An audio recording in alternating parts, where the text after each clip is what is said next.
One of the biggest, it's a minster, but it's the size of a cathedral. Anybody been to York in it? Yeah. Well, you'll know what it's like then. It's fantastic, it's beautiful, enormous. Yeah. Bizarrely, and just by luck, on the 24th and 25th of April. So it's the 3rd anniversary of Anzac Day, and that's the start of the reason as why we're going to end up with the National Memorial here. It's the start of the reason of why we're going to end up taking the Unknown Soldier from here. It's because effectively all of Australia will eventually be here in this area that's here in 1980.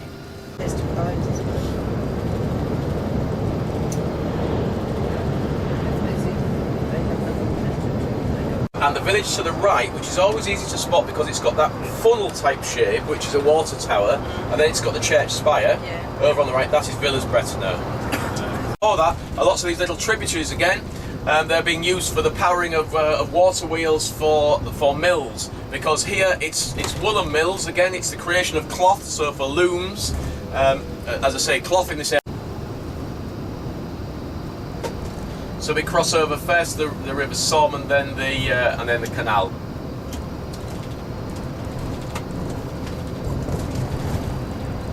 So this is the River Somme coming up. The canal runs alongside it because the Somme has been. Remember I said about it having sluice gates, so you can't. It's not navigable.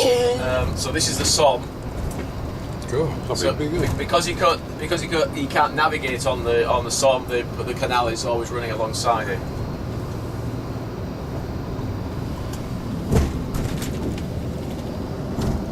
So it goes from the National Memorial across to the town and then runs into the edge of these woods directly in front of us, so it's running slightly obliquely away from us.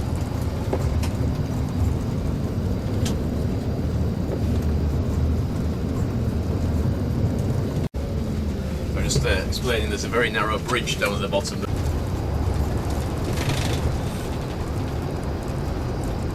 anyone could do it, this is Indeed.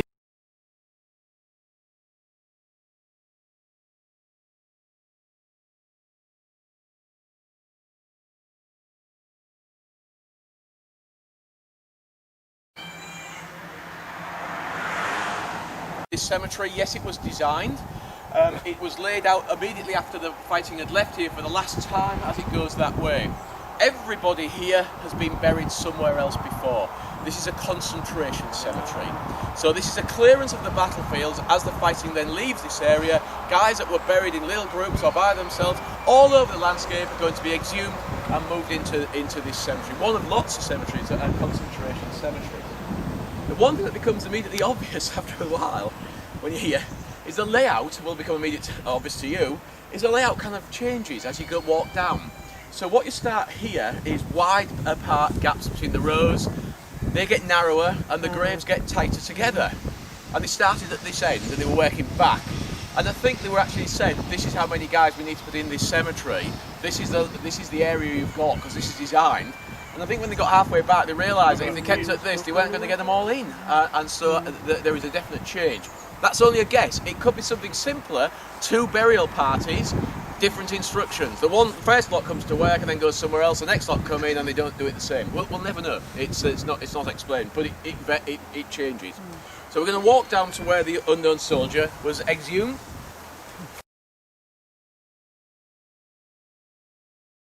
Did he have to go through any kind of interview process to be picked? And effectively, yes, there was a big process. So first of all, we have to kind of look at the overall strategy. Why are we looking for an unknown soldier from this region? I mean, we could go even further back and say, why are we full stop looking for an unknown soldier? And even more to the point, why are we looking for an unknown soldier in 1993? When ours was taken in 1921, the Canadians took theirs soon after. New Zealand doesn't take theirs till 10 years ago, so theirs is only 10 years ago. But why does it take to 1993? We don't really know exactly. I think it's a change in attitude to the forces. It's the start of the rise of Anzac Day. I think there's lots of things that are all linked together to make it to make it the right time to bring an unknown soldier home. As we've discussed, sorry, the 75th anniversary. Yeah, the and ending of the Great War. Correct, it could just be that. But I think it ties in with other things as well. Now, the interesting thing is, as we've said earlier, lots of people kind of thought they were already there because the shrines that we're building are all based around a central point that looks like there should be somebody there. That was deliberate because there was nobody there, and in Australia you're not going to come here, so you need to feel that you're coming to commemorate your missing relative, or your relative, whether he's missing or not. You need to feel that you're commemorating him. Anyway, eventually, for the shrine in Canberra, they decide that it is time to bring an unknown soldier back. So back to this area. This area, by 1918, and certainly post the fighting that takes place here in the April, every single Australian division will be here. Every single Australian will be here because Australia is going to go in that direction to the end of the war. We discussed this on the first day when we were at Mont St Quentin. Remember I said that they're travelling due east to the end of the war. Well, this is where it really starts. So this is all Australians eventually will be here. So that's the first thing. It's all encompassing for Australia. The next thing is we have to start looking at, if we're going to take an unknown soldier from here, we have to make sure that he's the right unknown soldier, i.e. he is unknown. Now there are vagaries of being unknown, and if you just go down a few to the right, you'll see one of those vagaries. You have a lieutenant of the Great War, 50th Battalion, Australian Infantry. Yes, he's an unknown soldier, but to put that into reality, there are only 2 lieutenants of the 50th Battalion who are missing in France. So he's one of he's not exactly. He's only just unknown, and I suspect with a lot of studious research, you could probably get him even more unknown. You could probably actually almost name him. The problem is you wouldn't be able to do it for absolute certainty, and that's why he still remains as an unknown soldier. So that's no good, because if we know he comes from the 50th Battalion, if we suspect we know who he is, but even if he just comes from the 50th Battalion, we would say, well, the 50th Battalion was raised in Newcastle, wherever, so he's probably going to come from New South Wales. Well, that's no good. He's got to represent all of Australia. So this guy, we don't even know where he came from, because he was exhumed, I mean literally on the battlefield, because he was exhumed from somewhere to be brought here, and we don't know where. Because nearly all of these soldiers, we know exactly where they came from. There is a map reference, and the Commonwealth War Graves hold that says where he was picked up from to be moved here. Now they kept all that information, so I just need to go off on a tangent, as I do quite often. Yeah, because that was important. You're thinking, well, why is it important? So I'm just going to tell you a story, but this is a made-up story, but this happened multiple times. Remember, these families joined together, these guys joined at the same time. So you have 3 guys living next door to each other who all join up. They're all going to be killed. But there's 2 more in the same road who are not going to be killed. So the stories come back about the death of these three soldiers. The family talk to each other, lots of mourning. But by the time we get to the end of the war and we get this final confirmation of where your relative is going to be buried, Mrs. Miggins discovers that her husband has no known grave. And she says, well, how's that work then? Because I know from the 2 guys that survived, they saw the 3 friends get hit by the same machine gun. They all were killed together. I know that they were originally buried together. So why is my husband now missing? So she then talks to Commonwealth War Graves, or for the case of the British women, as I said, they came out here physically looking. And they get to a cemetery, and they find there's the 2 mates together, and there's an unknown soldier beside them. And so she turns around and says, why isn't that my husband? Because these 2 are his best mates, I know he was killed with them. What it basically means is, for whatever reason, when his body was eventually brought here, there was nothing on it to say who he was, or the marker that was above it had got damaged and was missing. But that's not to say there isn't a record. So the record will say, yes, he was brought in with the other 2. The record will say he's wearing, or he had on his body, a silver cigarette case that said "a present from Edith." Now we may not know who he is, but we know some of his belongings. So they then turn to her and say, "Is there anything that he would have been carrying that would tell you, that would make it obvious who he is?" And she said, "I gave him a silver cigarette case with a present from Edith." They turn around and say, "That is your husband," and they would then name him. Yeah. So that there was a reason. So that's back to my story again. So unknown soldier from a field, don't know where he came from. Now I don't know whether that was destroyed deliberately, so we'll never know, or whether there actually wasn't a record, which is possible. But for whatever reason, there is no record of where he came from. So we then start to look at the cemetery itself. We've picked a few people here because they picked 3. Now I would just say I know all about this because Dr. Richard Reed is a friend of mine, and he's the guy that instigated the recovery here. So 3 graves they pick here. there's then a couple more issues. They do some soil tests before they start digging to make sure that the soil is not too acidic or alkaline that it dissolves the bones, because there's absolutely no point in trying to exhume a grave where there's nothing there. So first of all, this was fine for actually the bones would survive here. The next thing is, and I'm going to be slightly flippant here, this is now we start the actual exhumation. Once we know all of that, we start digging down. There are two issues that they're really concerned about. The first one is they want a complete body. We do not want to be commemorating the unknown left leg. No, so it has to be a complete body or thereabouts. So that's the first thing. If it hadn't been a complete body, and of course a lot of these are not complete bodies, if it wasn't a complete body, they would have moved off to another one to find a complete body. And the final one is one that we jokingly said, no, he had to be Australian. And the only way we can check that is by presumably, because I don't know, is by the collar badges and things that were buried with him, because he's buried with his uniform on, remember. So he wears two brass collar dogs here saying Australia, or two brass shoulder signs saying Australia. He has two collar dogs with the rising sun on. So one presumes that they were looking for those when they went down there. They may have found other things, because they were buried, the unknown soldiers were buried with all their belongings. So there may be other things. Richard said to me, he said, I couldn't ever say what, he said, but there was absolutely no doubt that this was an Australian soldier. So something was there on the body that said he was an Australian soldier. He's then going to be exhumed, put into a coffin, and he goes across to Lying State in the War Memorial, in the National Memorial here. So we'll go and have a look at where he went to. He then went down to Ypres and lay in state in Ypres for a few days. I'm not quite sure how long it was. I think it was only a day actually. Then he was flown back to Canberra and interred with a big ceremony. One of Keating's best speeches ever, which he didn't write himself, in fact, but it's a very, very moving speech. It's actually on the memorial here, so you can read it if you want to. Well travelled, wasn't it? He was, yeah, he was. And that's the whole point. And of course, you have to remember, no DNA at that time. And if there had been DNA, I don't know if they'd have used it, because there's not much point in taking back. It's a little bit like the American Vietnam soldier that was taken back, the unknown soldier from Vietnam who was then DNA'd and identified. No, sort of spoils it a bit. It Do you does, then go and find another one? Yeah, exactly. Tell these stories because it is so horrible. As you will have gathered, I'm full of stories, and I pick these stories up as I go along. One of my colleagues was here commemorating this, and a young lad said, "I'd like to read a letter." It was with the school group, and he said, "I'd like to read a letter about my." It must have been a great uncle, I think, but I'm not absolutely sure. But he was a relative anyway, about this soldier here. And so we said, yeah, that's not a problem. And he started reading this letter, and everybody was stunned by what he was reading. And what it was his wife. It was a letter from his wife. I haven't told you this story before, have I? No. It was a letter, sorry, I get confused sometimes whether I've told stories earlier on in the tour.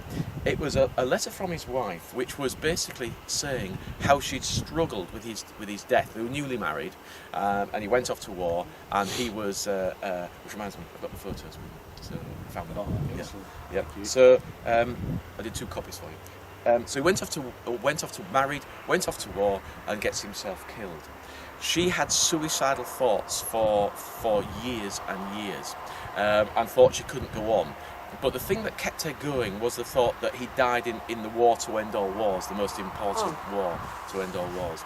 I did tell you this story, didn't I? Yeah. Oh, yeah. Anyway, on the day that Australia declares war on the Second World War, she committed suicide. It's in one of the museums. Yeah, It was in a museum. Yeah, and what they were reading, what they were reading was he was actually reading her suicide letter.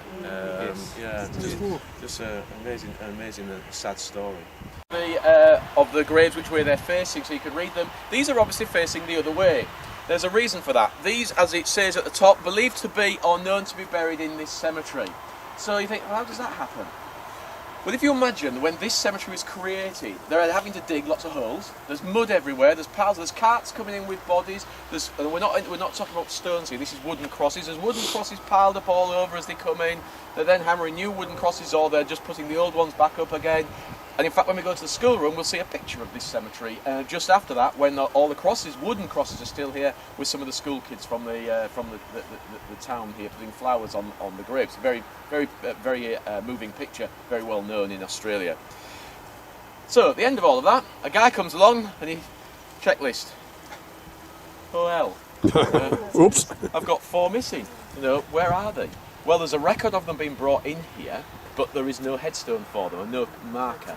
So what do you do? Well, I think quite rightly what was decided was that they are obviously here somewhere. They're in consecrated ground, we just have lost them. Now that losing is almost certainly, and if you imagine all that mud and stuff everywhere, guys coming on shift, guys going off shift, moving around, somebody's brought some bodies in, they've been, well, the crosses are probably put over there, they've been put at the bottom of graves, they've then knocked off for lunch or whatever, another team comes in, there's been a bit of a soil fall, it's covered them over, and they look at it, empty grave, put another guy in, and the double burial. That's only a guess. We don't really know, but you can see how that could easily happen. Anyway, so what's decided is that not to put them on the memorial to the missing, because they are actually missing. Is to put them here, but they're always facing in. So you'll always find these guys facing in round the outside. Now, when you get up close to the Hindenburg line, or even to other areas where they've battled to and froed, cemeteries were created, and then the fighting came straight over them. It utterly flattened them. But they know that who was brought in there, so sometimes you get nothing in the middle at all. It's just, and all the graves around the outside facing in. And what they're basically saying is, they're here somewhere, we just don't know any longer where. And I think that's the absolute right thing to do, because those lists of people that were missing was getting bigger and bigger and bigger. And in a case like this, they're not exactly missing, it's just we don't quite know in the area where they are. So I think that was the right thing to do. Now, the other reason I come here is, can somebody tell me why the other reason I come here? It's first grave. So it's the first one this end. 50. 50. Yeah, exactly. It's his age. So what we need to start a quick discussion about is ages of the Great War. We automatically, because we've all seen Mel Gibson galloping in on his horse, you know, kind of thing, with his underage mates to try and join up. So we automatically kind of think everybody's young, exaggerating their ages to get in. This guy has gone down by a decade to get in, you know, because 39 is the oldest that we ever get to for the First World War for enlisting. So he's coming down by over a decade to join. So what was the average age of a First World War soldier from Australia? It's actually 25, so it's a guy at the other end. So there's nobody here that's younger than the average age of 25. In fact, there's a 40-year-old as well here. 40-year-old, yeah. So the next question is, when are these guys joining up? Well, almost certainly this guy probably tried to join up at the start of the war. And he'd be thinking, no, on your bike, mate, you're too old, no way. I always make the joke that by the end of 1917, if you turned up with one leg, you'd probably get in. You know, because Australia is so desperate for volunteers, as I mentioned earlier, you're getting Aboriginal soldiers joining, but why would he join then? So why at age 50, and especially this is the interesting one, why would he join the infantry? Because with a volunteer force, no, that's exactly what I always thought. I thought either two things. Son's just turned 18 and is adamant that he wants to go in, so Dad says, I'm coming with you. You know, yeah. Lost a son, so his son's already died and he's going out there for his revenge. Neither of those. It's a really interesting one. I talked about it for years about going to get the service file, and it's so easy to go and actually look at the service file to find out. It's money. He's just lost his wife. His wife has died, he's got 2 young children, and he's a labourer. Not enough money coming in to hold the family together. So he decides that to earn more money, if he joins the military, and the war's nearly over, you know, and so it's late 1917, he decides that he'll go and do his bit. So why he joins the infantry is still kind of unexplained, because he could have gone into something like the Labour Corps or something like that. No, he didn't need to be an infantryman. I would say that's where they need them, but very often the guys joining up who are not A1 will be put into something to relieve a guy, and certainly if you're 50, you would be classed as not A1, and you would then be put in. Now to put this into perspective, and this is bordering ridiculous. In 1911, when they did the census of all over the empire, the average life expectancy of a working man in Britain is 45. He's over the average life expectancy of a working man in Britain, you know. So that kind of puts it into.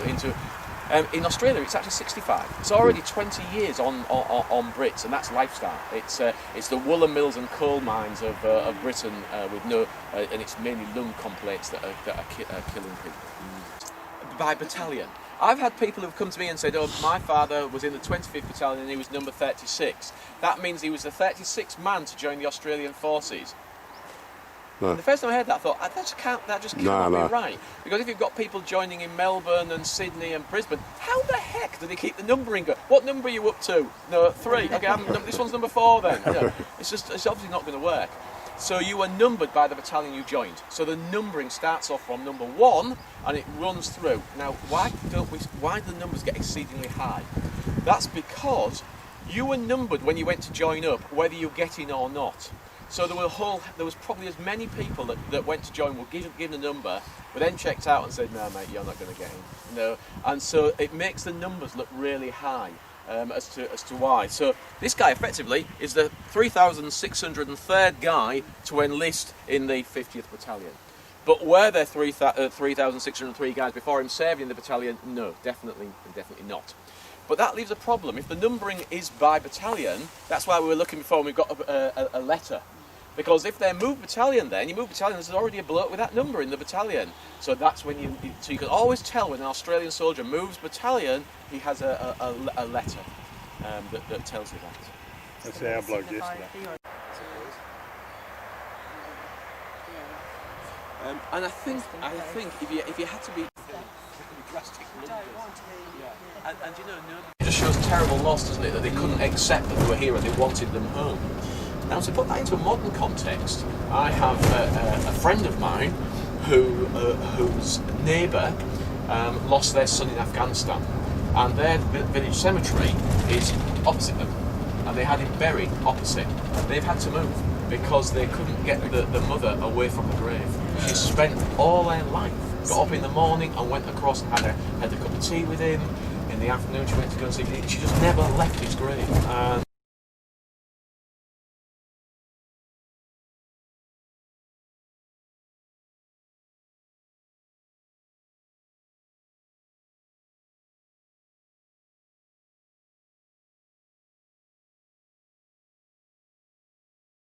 And in the south of France, like around Avignon, all beautiful. Yeah. And no, this is industrial kind of industrial north of France. It's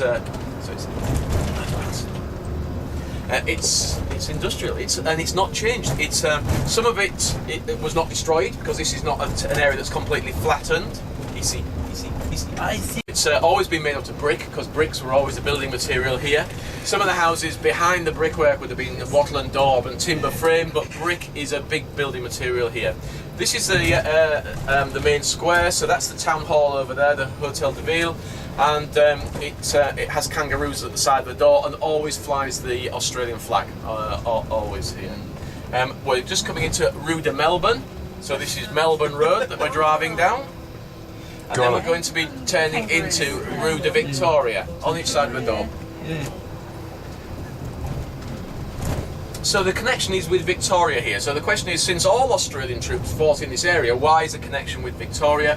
It's because the school children of Victoria raised the money for the building of this school here. And there's a sister city relationship with Robinvale. Yes, there is. Yeah, correct. Saw that. Yeah. Fair school, a primary school, and the Franco-Australian Association have taken the top of it and they converted the top into the museum.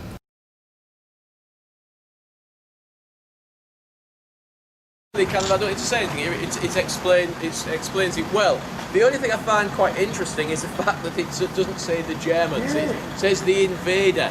I think they were playing it safe. Because if they'd made a big kind of vitriolic kind of outburst against the Germans, well, the Germans had been here in 1940 chiseling it off, you know, kind of thing. So I think it's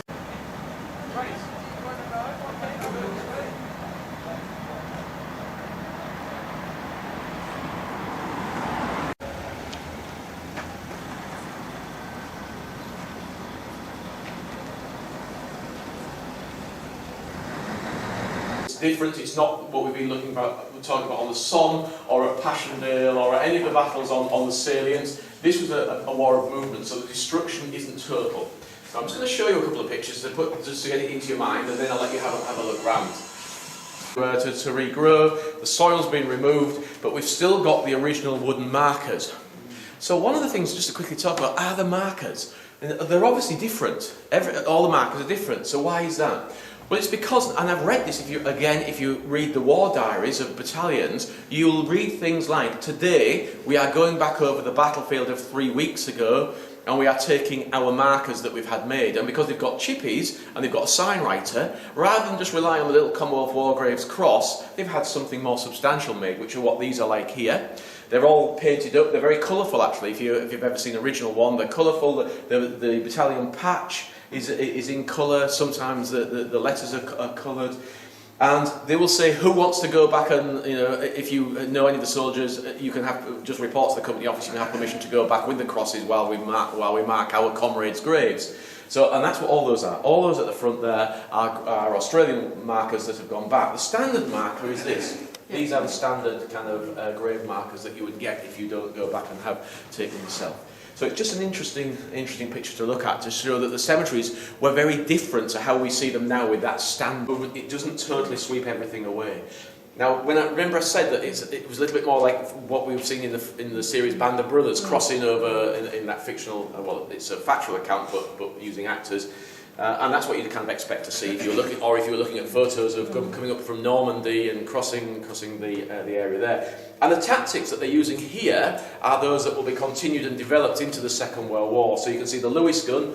This is a Lewis gun here. This, in fact, is a Lewis gun section here. A group of men that are using that light machine gun. And the gravestone there. Well, I can do it on the phone. I mean, it's amazing. I can look, because I've got access to the internet, but my phone's charged, of course. I can then go, and have what Charles had been envisaged is carried on. And it's also now evolving online. They're all online, and it's glass plates on the route back to the coast. It's a rest area for Australian troops. And while they were there, we had their photos taken. In that little picture, you don't need to look at and explain, they are not wearing their equipment in any way how they're supposed to, because they're wearing it in the way that they know that they're going to use it, because these guys, they know how it all goes, they know what they need to drop when they're going to attack, they know what they're going to use. So he's got his Lewis gun ammunition for the Lewis gun slung over his shoulder, not fastened as it should be, because what he will do is he will just throw it to it. When it needs it, he will sling it across to wherever the gun is. He's moved his steel plate round to the front rather than being at the back, because nobody's going to tell him not to. He's got everything hanging in a way that he knows that he's going to need it. It's the relaxed attitude, it's the laughing, it's the joking, it's the camaraderie, it's the officer trying to be serious and read them their instructions and what they're going to be doing, and they're all kind of going, yeah, we know, because they've done it before. They know what's coming, and they are close to combat, they've fitted their bayonets, they're preparing to attack. The other reason why I love it is because I've got a picture of my son going out on patrol in Afghanistan just before his very heavy action that he was involved with. They're leaning against a wall, being spoken to by their officer. They are exactly the same. They are not wearing their uniforms in any of the ways. They've got commando knives fastened all over, bits of things hanging off what they're going to need, and it's just exactly the same. Men in combat who are relaxed. It's also a belief in your own invincibility as well, to a certain extent. And that's the only reason you can do it, is to, in some ways, being confident that you're going to do what you're being told to do. The other reason why I quite like it is you could go back centuries and look at the English kind of archers at Agincourt, standing about the same way with their bows, waiting for the French cavalry to come, chatting. They would even be wearing a helmet very similar. It's called a casque, and it actually is the same shape as what we're copying for our helmets, and we're going to talk about that at lunchtime. And so you could go back in history. It's confident men going into combat, and that's all schools have a hall. So we'll have a hall here. The school does not use this hall at all. Because they don't do drama, they don't have assemblies, they don't do music, they don't do sport, there is no reason for this hall, so it's not used by them. So it's used by the civic bodies here, rather than the school. But it's a beautiful hall because it's got all these animals, all the carvings all the way around it, Australian plants, birds and animals, right around the bosses. There's a picture, obviously, of the relevant to Victoria, or Victorian pictures.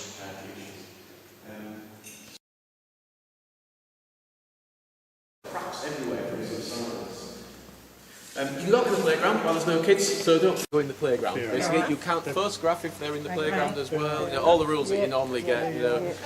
But other than that, they're always wave. If you're standing here in the plane, there's always kids kind of waving at you and stuff.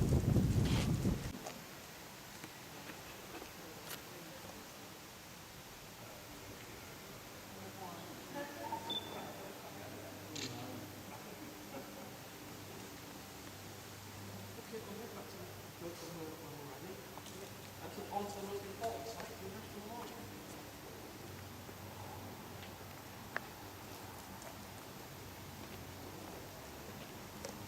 I was taking horses into the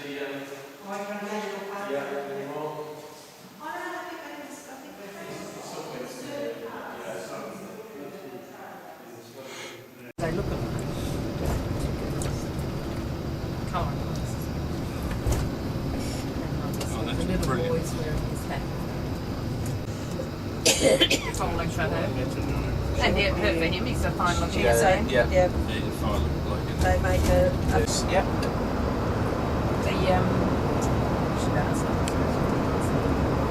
the chap at Vermel wanted a photo.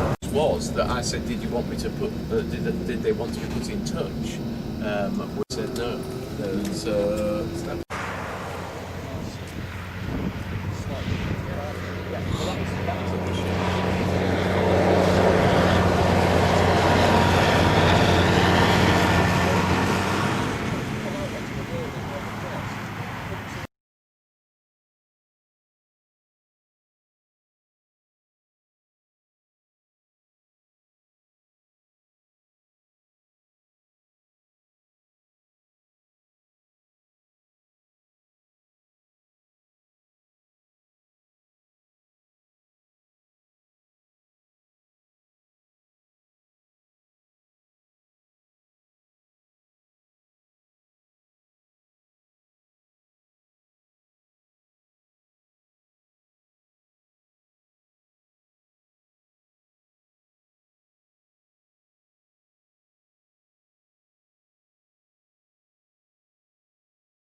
the National Memorial, it's as you walk into it, it has to have kind of an Australian feel. There are two phases of the building. The actual cemetery itself was completed by about 1928 in the form that we see it now, with permanent headstones, not the wooden crosses any longer. So that shows you how quick they got on with the stone carving, to get it all finished until 1938. So it finishes just before the Second World War. There under the clouds over there, you can actually see the tower, the one that I joke about.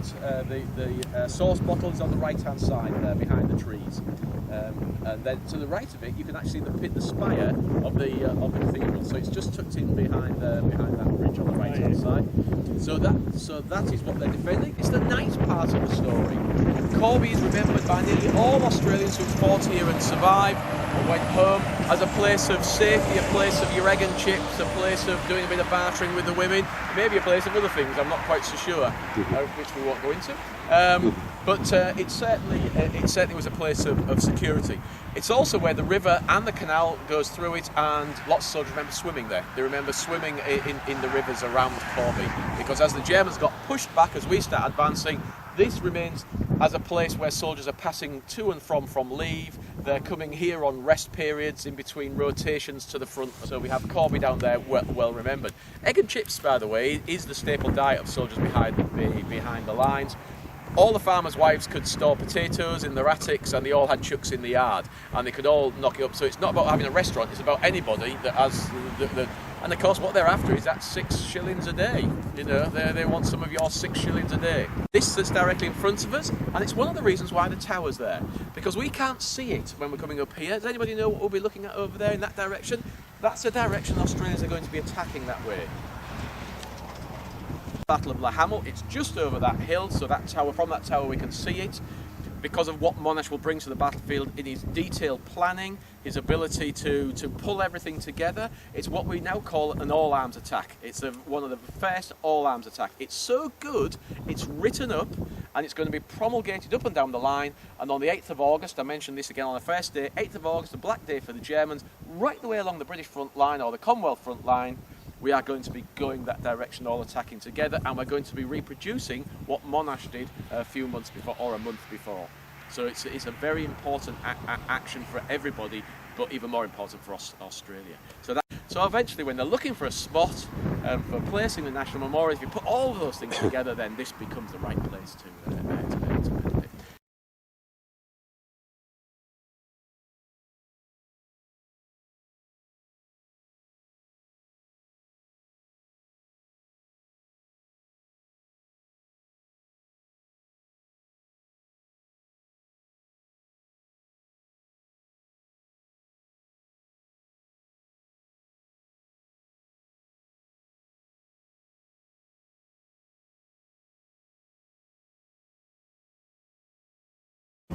Here, what we're just going to talk about is actually what takes place here, and obviously the dawn service takes place here. I've been to every single one, barring one, that was this year, but most of the time I've always been. It started in 2008, so on the 90th, and it started with seating just within the arms. So within the arms of the actual memorial itself, the seating now goes all the way back to the flags, almost, and seating for 10,000 here. Maximum number, we've only ever had 8,000, so it's slightly over-seated, so it's seating for everybody. I do envisage a time when there will be over 10,000 here, and it's only going to increase. Perhaps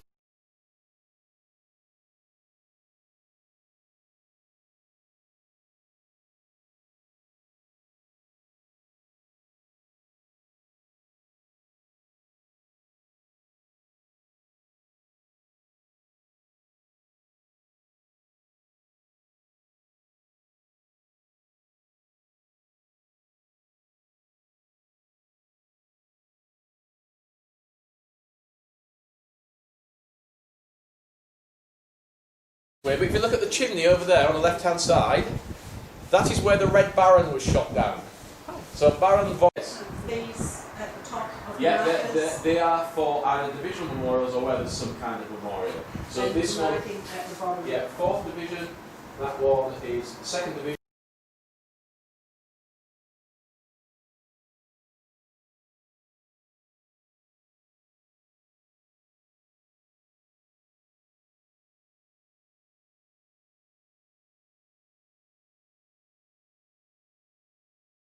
Yes, exactly. I think it's talking about in France and Belgium. Yeah.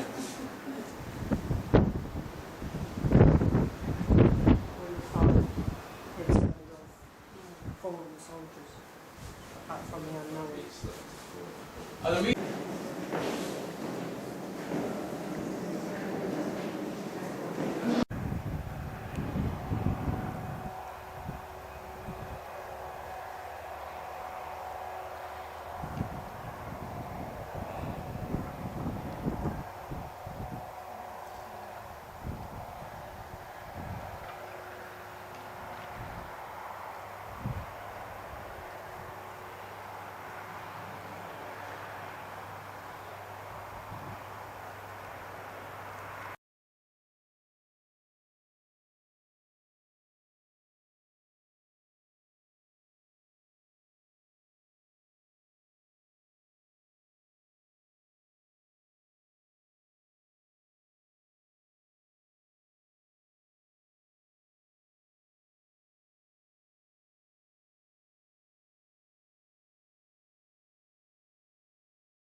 kind of on target, really. Ish. Something's wrong. Ish. It's a lovely.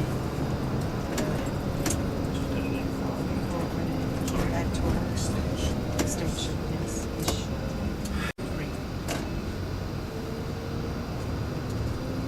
Yeah, did you see the picture in the Amiens Museum? Sorry, the Villers-Bretonneux Museum of soldiers sitting outside like a store shed of some sort that had all the defence went out.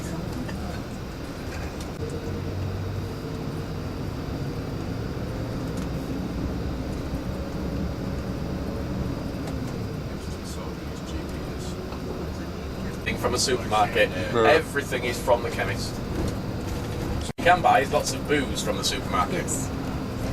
Oh. Not from the chemist, no. Unless it's a mouthwash which has alcohol. Yeah. Medicinal alcohol.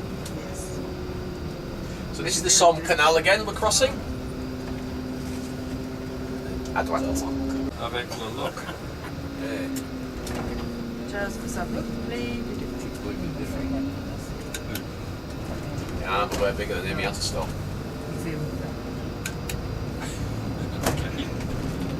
But we were bigger.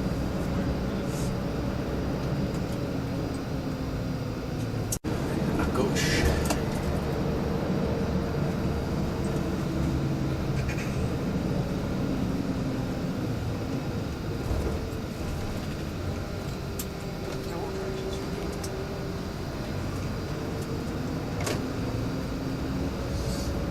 This is the town hall. It's all a bit, but this town was slightly run down, and recent years they've obviously found some money somewhere, and it's very attractive now.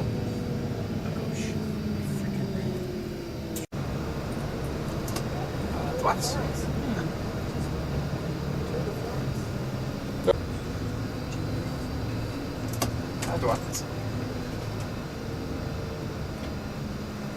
Perhaps I would go around in circles, but we don't. Zigzag. Baskets. From shrapnel on it. It's chalk built, chalk blocks.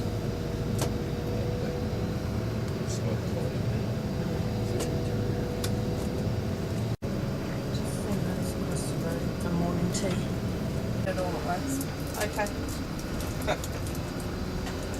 Promise. Sorry, but You can see the damage onto this wall again, holes in it, but also look, splatter marks going up the side of the wall from shrapnel.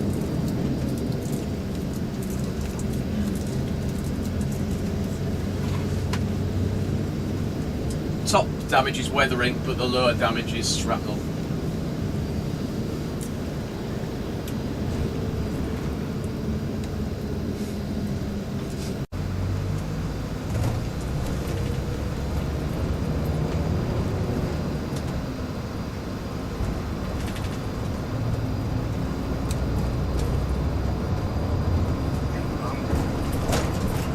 Yeah, very early, unbelievably early. So cold they think it's all. Well, yeah, it's just really weird. It's tout droit. Who's that statue? It's to Abbess, Right. who managed to get people away from the shelling. Oh, right. I'm talking to them. If you look to the right in a second, the river.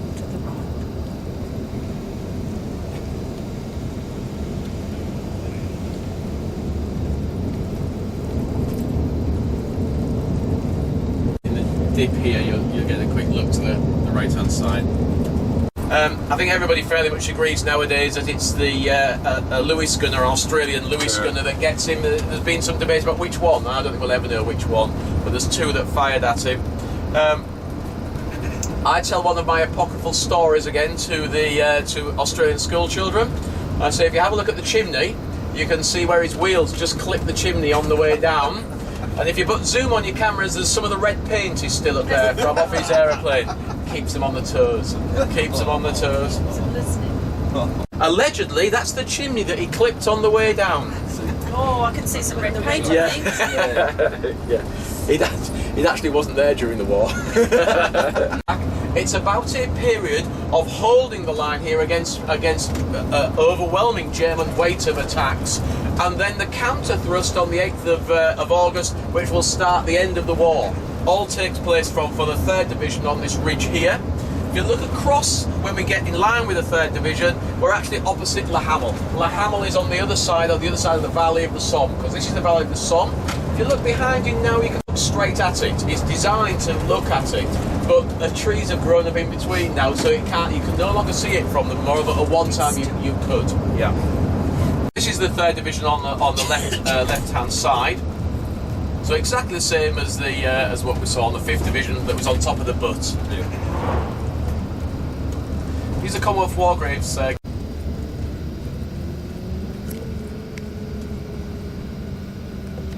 metal walker, because you walked the fields picking up there were people back out in the fields collecting it. It was something like €4,000. What was that village, Pete? Bray-sur-Somme. Bray-sur-Somme. Thank you.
Got it. Get it?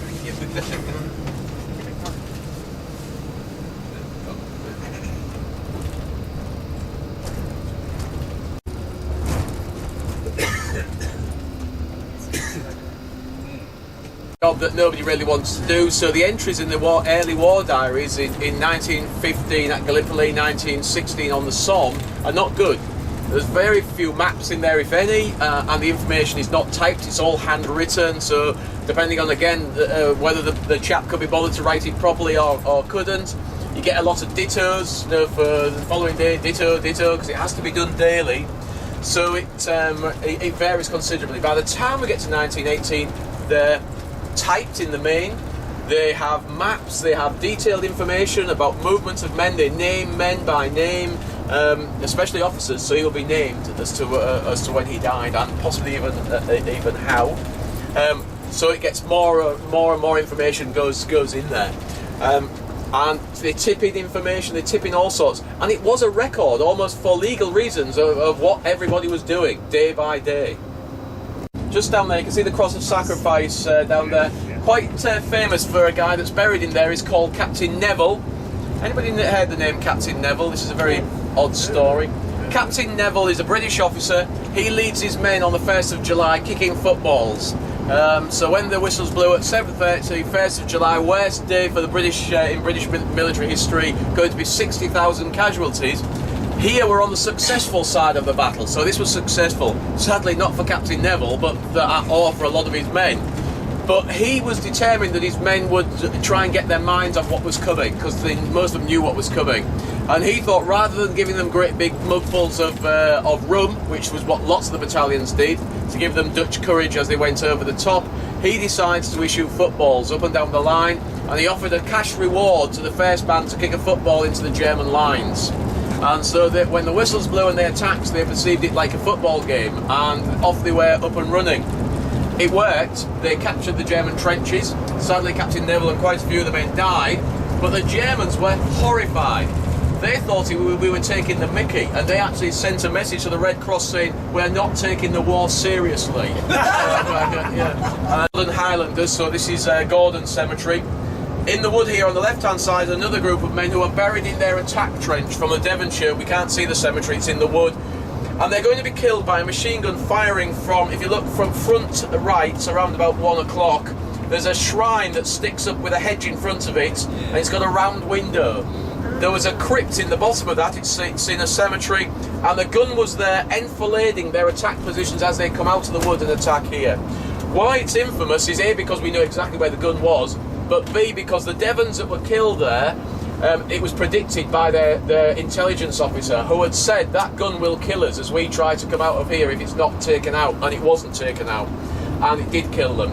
And then they are going to be buried in their attack trench, and they put up a wooden cross saying the Devons held this trench, the Devons hold it still, because they were buried in, and they still are, they're buried in their attack trench.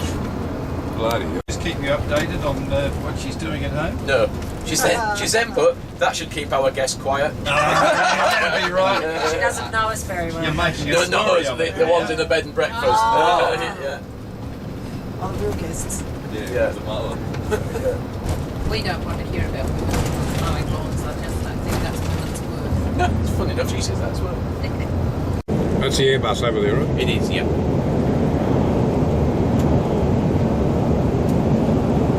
Well, you get on the whole of the battlefield, certainly for the British.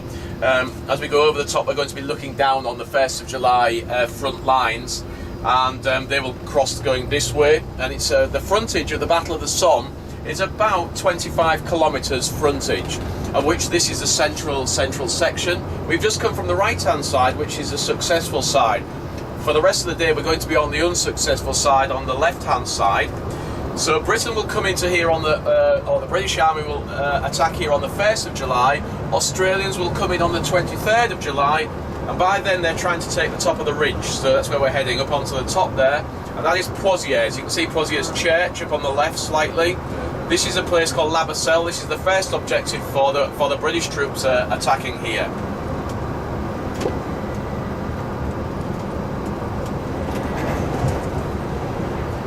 So this is why the Germans are here. There's this dip, and then they fortified the climb.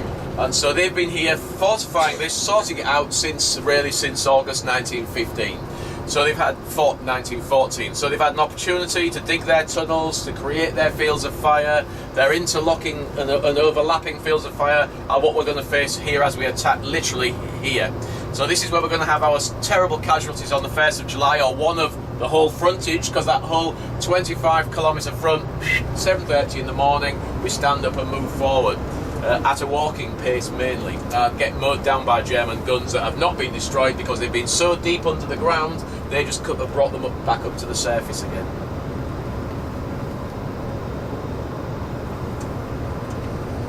One of the cemeteries created to take a lot of those soldiers is on the left-hand side now.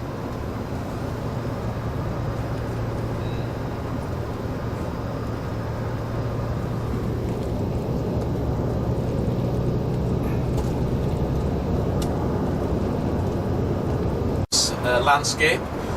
The first one is going to be on the left hand side, the Thiepval Memorial. That will be one of the places we'll go to before we head off back to Paris. That's another of the Lutyens memorials, and then so that commemorates the missing of 1916, 72,000 missing British soldiers of 1916 in the same area, and there's another 15,000 names on the walls around this memorial. So you can see now the big Thiepval Memorial there sticking. This one in front we have Pozieres, so that's where we're heading now to go and have a look at the first place that we get the Australian 1st Divisional Memorial.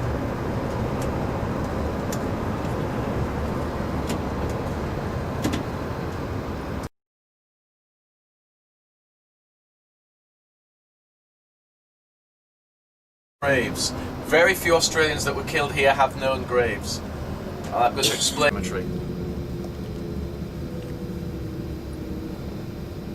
Christmas all year round.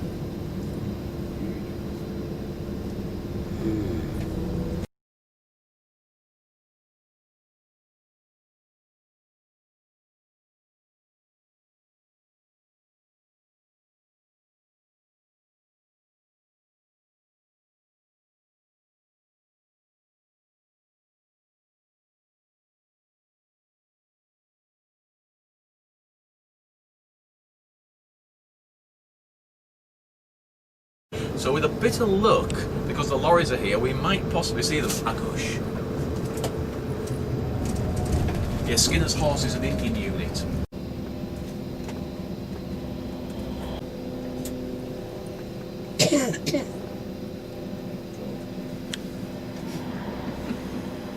So this is the first Australian. First Australian Divisional Memorial, yeah. Northern survey map of where their relative was buried. Now those map references give you an area about the size of this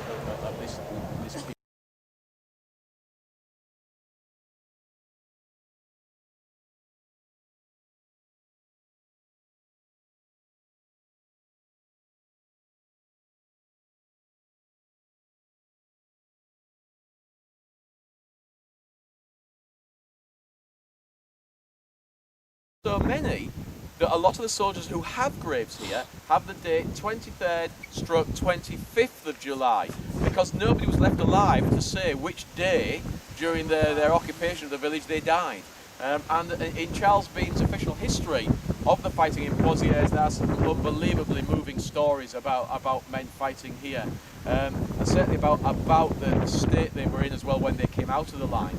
And in fact, the 1st Division was put in here because it was seen as the best division and was seen as one that would show everybody else what to do. It backfired, because then when they came out, Charles Bean was here. He said a lot of them were crying, they were visibly shell-shocked, they were shaking, some of them were laughing almost insanely, but what they weren't was normal. And the 2nd Division is waiting to go in to replace them, and it really unnerved the 2nd Division. And he actually repeats that they had difficulties in getting the 2nd Division to move forward because they were so shaken by what they'd seen of the state of the 1st Division. And from then on, they realised that the war is different to Gallipoli, that the big war now is guns. It's not man-to-man fighting, it's not machine guns, it is artillery that is going to be the big issue in the First World War. And as I said, those lead balls are the killer of the First World War. That's what killed more people by tens of thousands than any other.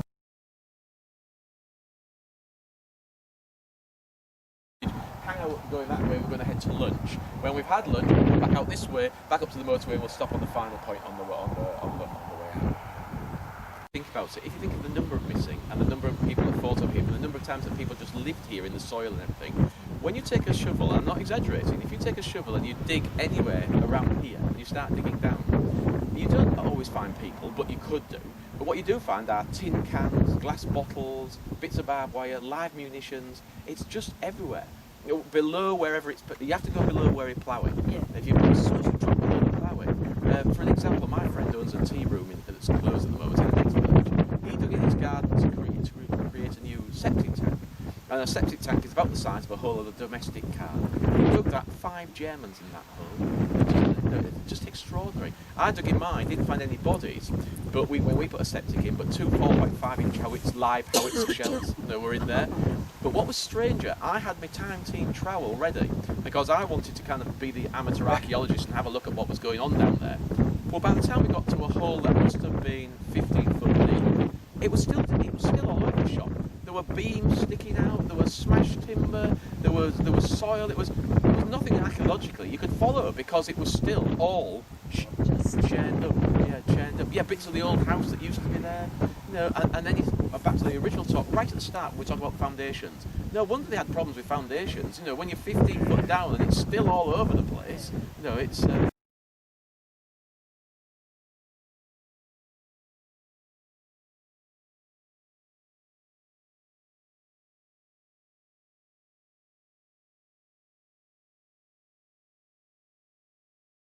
not pass this line. So what we're looking at here is the entrance to a cellar. Do you know we've talked about it before, building blockhouses inside inside houses? Yep. This is what they've done again here. This is a blockhouse that was built originally inside the very first house in the village. So as you came up, this is the first house.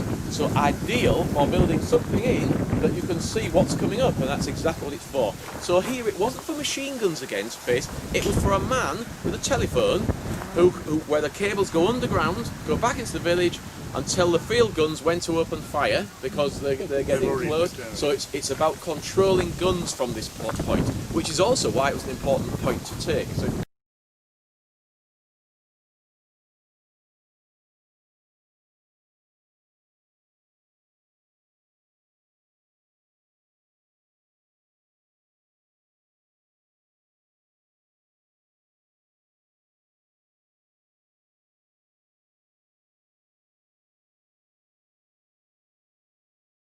What's the name of this blockhouse? this is called Gibraltar. Gibraltar. Yeah. Wonder why. First, second and fourth divisions were all right here. Third division, as we know, got fought here. Fifth division destroyed at well. So all of the divisions were fought in the July. All four divisions. So Ukal Farm on the right, very important. It's a strong point. It's going to be taken and then lost again by Australian troops. But these classes of Australian battle on it. The Canadians would take it and then they would lose it because they're going to fight here next.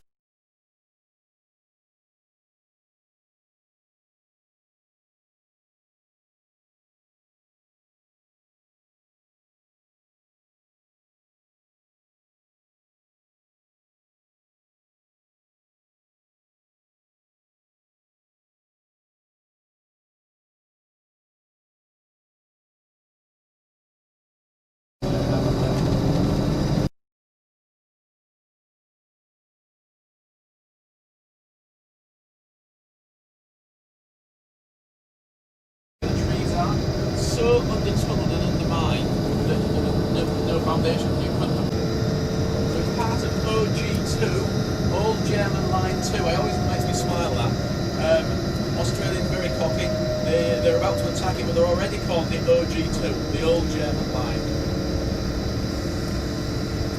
And this is called Blighty Valley. Well, it means Blighty. There are lots, I can't think of any more instantly.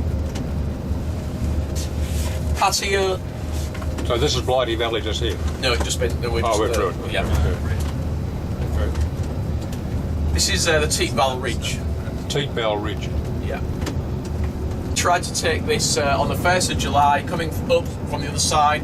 and we're still in September. We're still trying to take it, and the officer in charge, General Morland, was sacked for wanton waste of life after the 1st of July. He released the whole reserve for this area against frontal attacks against it.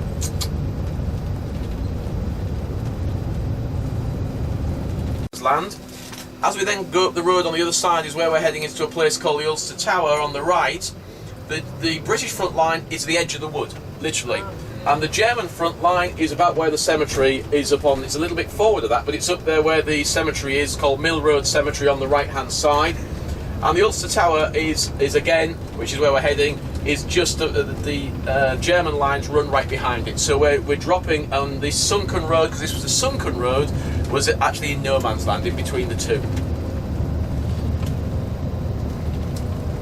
So we're dropping out to the German lines now and into no man's land.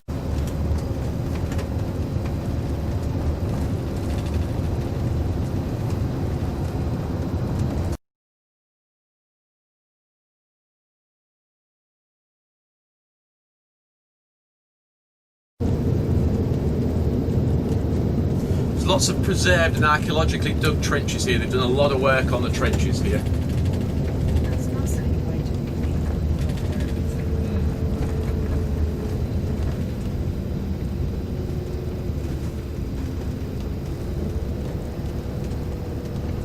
An Irish Protestant, predominantly Protestant division fighting here.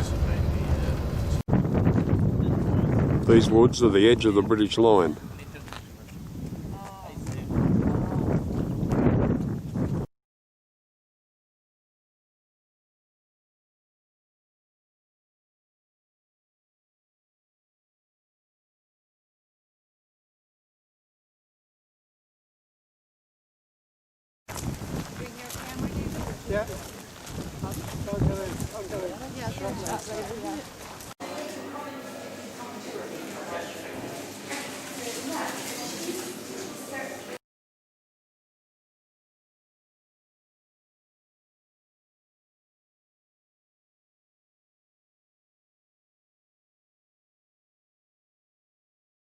I was scoring at the end and I was Complete how a shell works. So if you imagine that's a bullet, it's a scaled up bullet basically.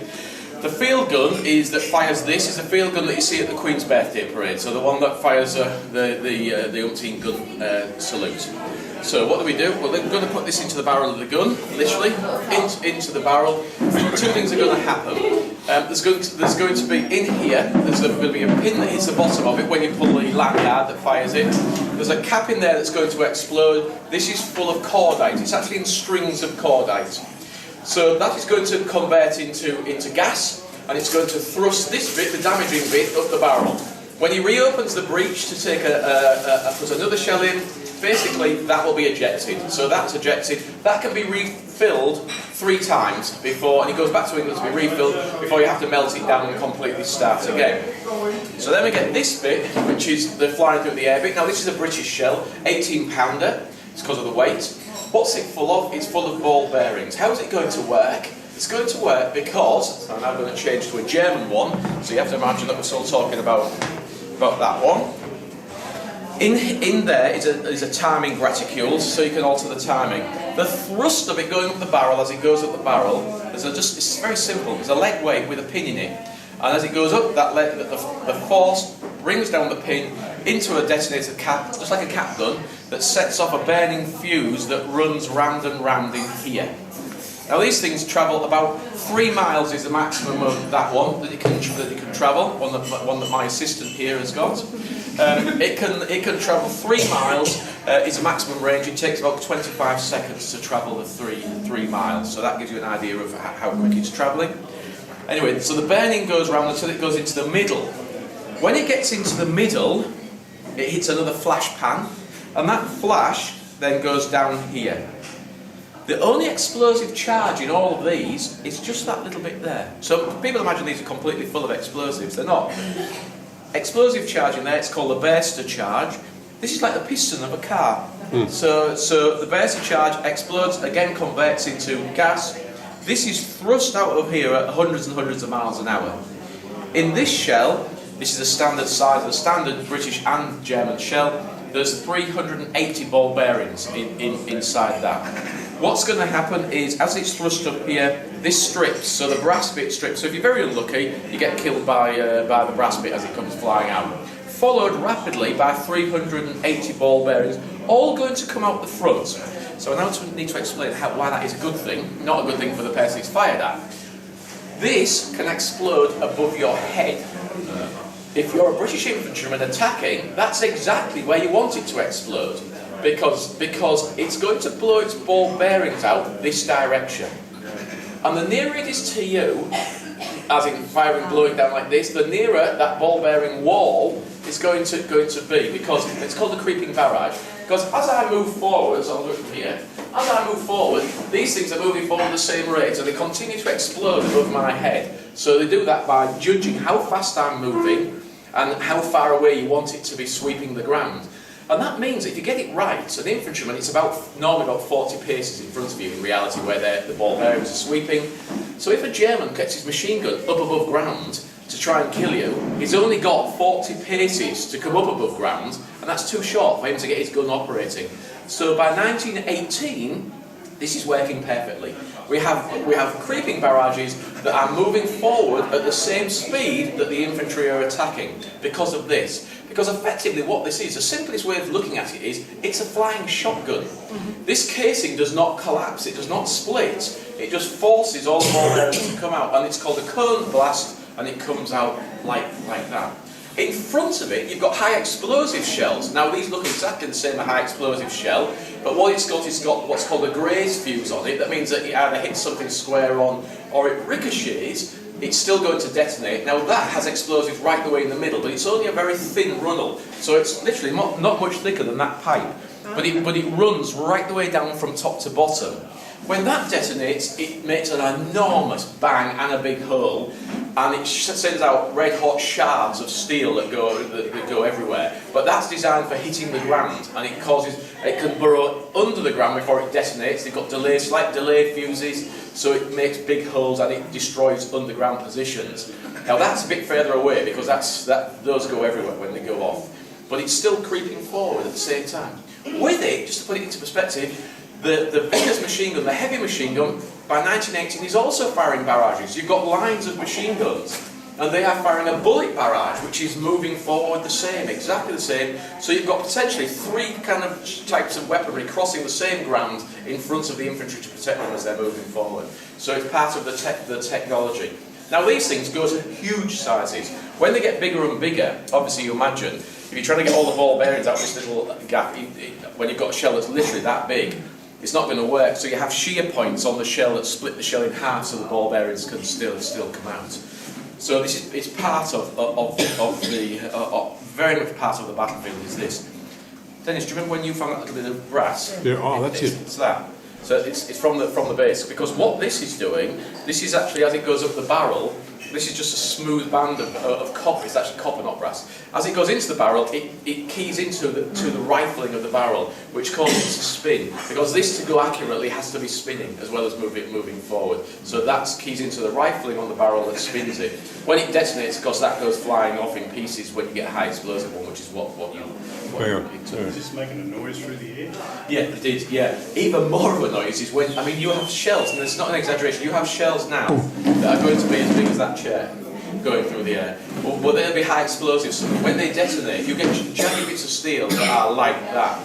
It becomes apparent, if you get hit by one of those, that's why blokes disappear.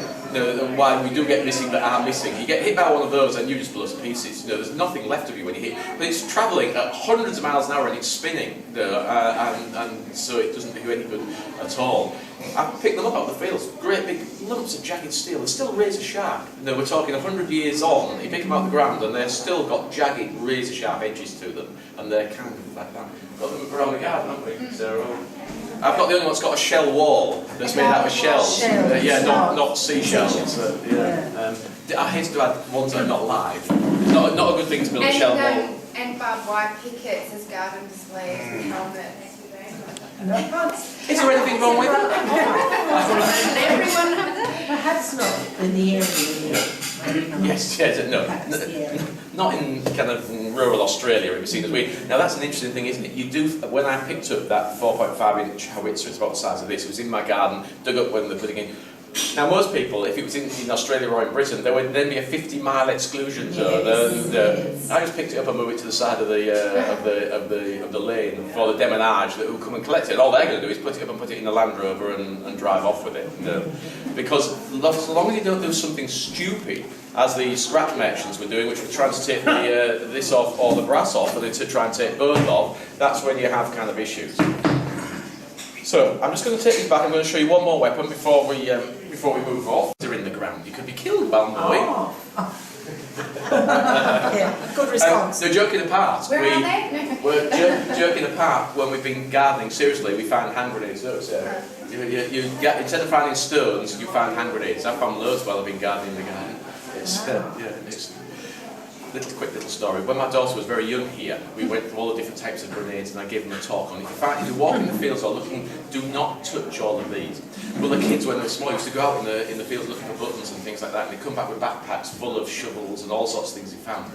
And I remember on a solid floor like this, tipping them out and saying, Dad, look what I found.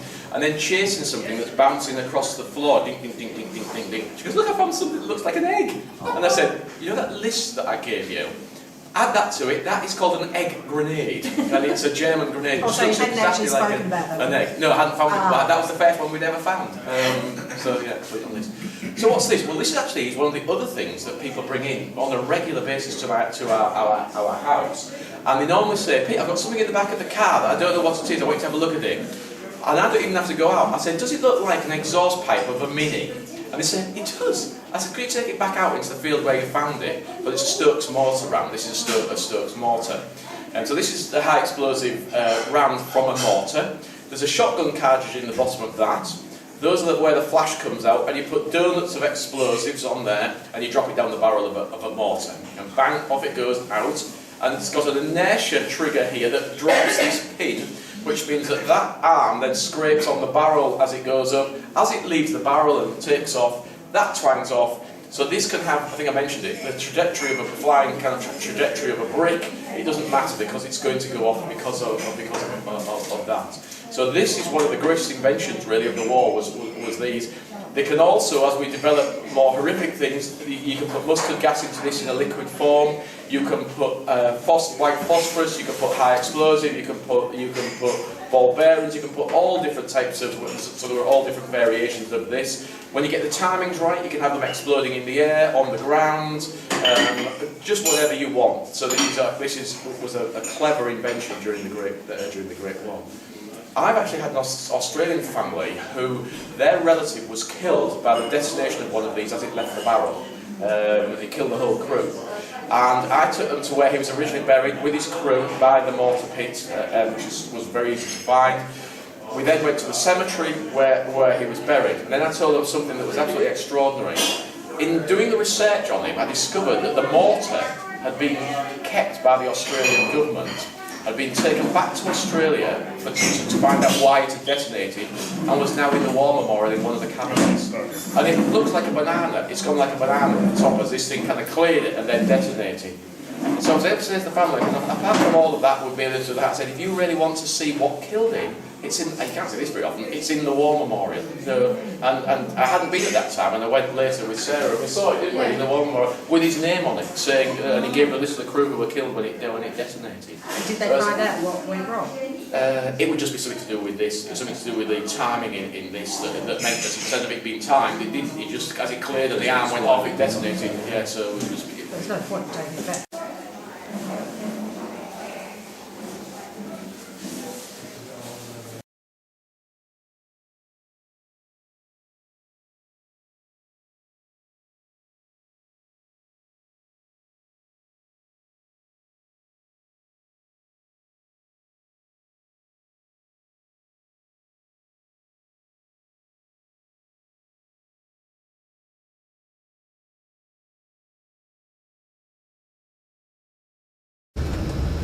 Miller Road Cemetery has a central section where all the headstones are laying down. It's part of that 20,000 soldiers under the ground. This is a sunken. It's where it's carts and then motorised vehicles up and down these roads for centuries, literally. And the water runs down, it washes out all the roads, and so they come and level it, they scrape it all out, they throw it to the side, and then they roll it and get it ready, and then in the winter again it washes out again, they do the same again, and slowly they sink into the landscape at once, and then à gauche.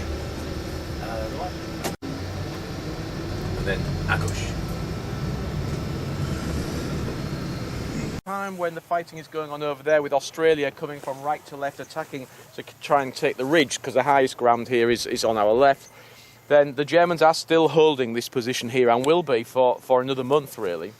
Australian troops had started attacking on the 23rd of July, and if you, the easiest way to get wood that's in the middle distance, and you almost go to the right hand side of the wood and then go up to the skyline, there's a little tree, or there's a tree sticking up there.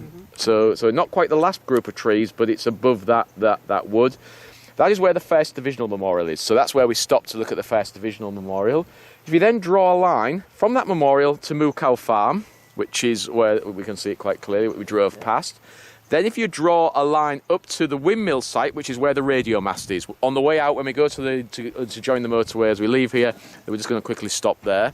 Draw that line, that's part of the triangle, and then draw a line right the way along the ridge back down to the 1st Divisional Memorial. It's within that triangle of land, so that we're looking at up there, that the majority of the fighting between the 23rd fighting starts for Australians. They're starting to be withdrawn and replaced by Canadian troops. It's going to take place in there. And that area will account for those 23,000 Australian casualties. So it's just, you look at it, it's just ridiculous. It's just ridiculous. But that is where the fighting is going to take place, to push the Germans off the ridges. As I say, it's very, very successful. It actually works. The final objective is that line that runs from Moocow Farm to the windmill, where that radio mast is. If you draw that line, that's OG2. That's the final trench line that they've got to take. And in fact, when they got there was no trench there. It had been so shelled and so obliterated that the attacking troops ran over it. They were looking for a trench and couldn't find it. And in fact, the Germans are fighting from shell holes or from tunnels that are coming up from underground, where they've gone underground. They're digging their way out and trying to get to grips with the Australians. Very, very tough fighting to get up there. And I say it will take both the Australian 1st, 2nd and 4th divisions will all fight through Pozieres to take that final ridge.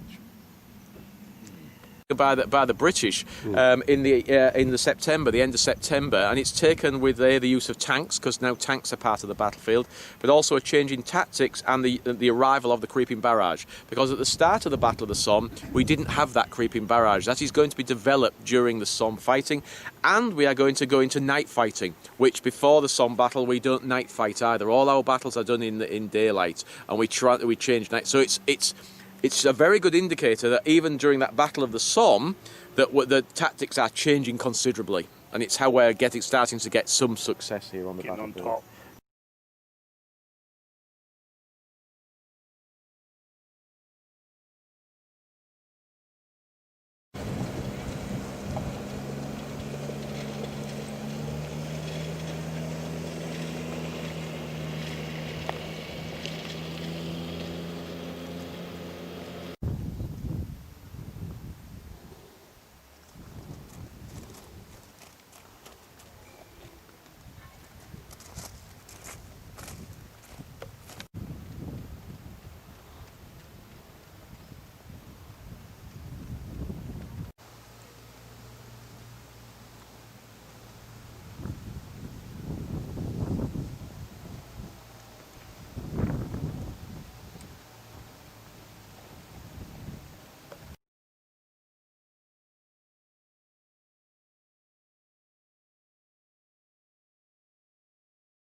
The unfortunate thing, I don't think the choice to make is going. They've been coming for 8-9 years now. Because what they do is they bring walking books and things, and they follow another a section. and do a section of the band that will have in them 5 or 6 kind of walks within that book. Either the military or the police force or the fire brigade or something, and want to do something together kind of thing. Yeah. 3 times a year with work, and for 2 of those times he'll do a tour with me, and he just tells me what he wants to do, and it's always something like he wants to, this year, Pete, I'd like to, but it's in about a month's time.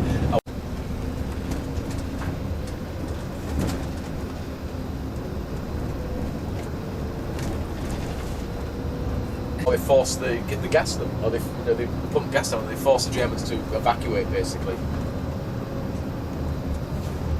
A gush.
Is the windmill site, so it's where there was once a windmill here, long since gone. Even before the First World War it was a ruin.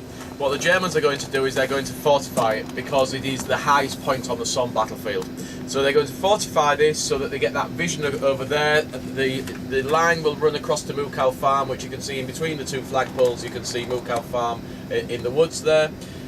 This is the final objective for the Australians, is to take this point here. From then on it will be Canadians who will carry on the attack down and take it down into that low ground that we talked about yesterday, which is where they're going to, the winter is going to come in. My village, Flare, is over there somewhere.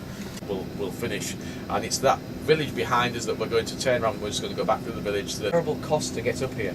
We've got a second memorial, which you can see just massive damage. You can look at the one closer and see the one in the middle of the back. It's got splatter marks all over it from bullet hits. The people that won the Victoria Cross. I think there's 8 in total. Maybe not. 1, 2, 3, 4, 5, 6, 7. Of which 1, 2, 3, or 5 Australians. 1 for here. Yeah.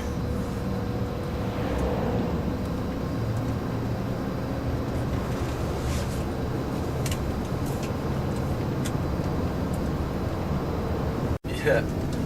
And it's done deliberately where the Socios raised the battalion as a football game. And so it's on the right hand side. He literally said most of the players have volunteered, who's going to volunteer in the crowd? And almost within one day he raised 1,000 men for his battalion. Player to win a Victoria Cross. And that's just coming up on the left hand side just here. So just in the professional footballer to enlist, only one to win the Victoria Cross, and sadly dies here. Okay. Yep. So. My mix wood. Sure. Because they were once dugouts all the way. There's only a little bit you can see actually, but where it didn't sin, they were dugouts right the way along this bank. What wood was it called? It's Bottom Wood. Bottom wood. And who fought there? The Welsh Division. Welsh Division. Yeah. This bit here, just where that road goes opposite, it's called the Queen's Nullah. Sounds like something rude. Apparently, the Queen's Nullah was it's Indian, and it's like a commemoration, a celebration, commemorating the Queen, and it was known as the Queen's Nullah. So that little bit by the side of the trees up there is known as the Queen's Nullah. Oh, we don't need to spend much time thinking about it. No. looking left that way, you're looking up the valley towards the Gordon Cemetery, which is where the Gordons that were hit by the gun were. So the gun is firing from, just coming up to it now. See where the cars are? That's where the Devons were killed, trying to get out to the edge of the wood there. Across the low ground here, the gun was firing literally from here up the valley. So a fantastic field of fire, very cleverly placed. Geez, a long way too. Yeah, yeah. Can kill you at 3 miles away. Yeah. It was cylinders that gave a pressurised tank. Oh yeah, yeah. And it was due to pop up and literally spray the German lines with liquid fire. But they were a real problem because they were hit by shells while they were trying to build them. And Time Team was trying to find the remains of one up there on the ridge. Yeah, exactly. Yeah.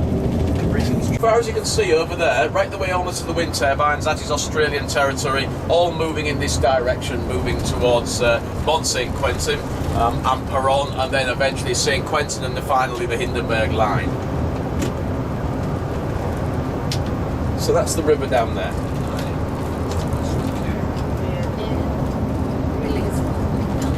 This is the village of 1918.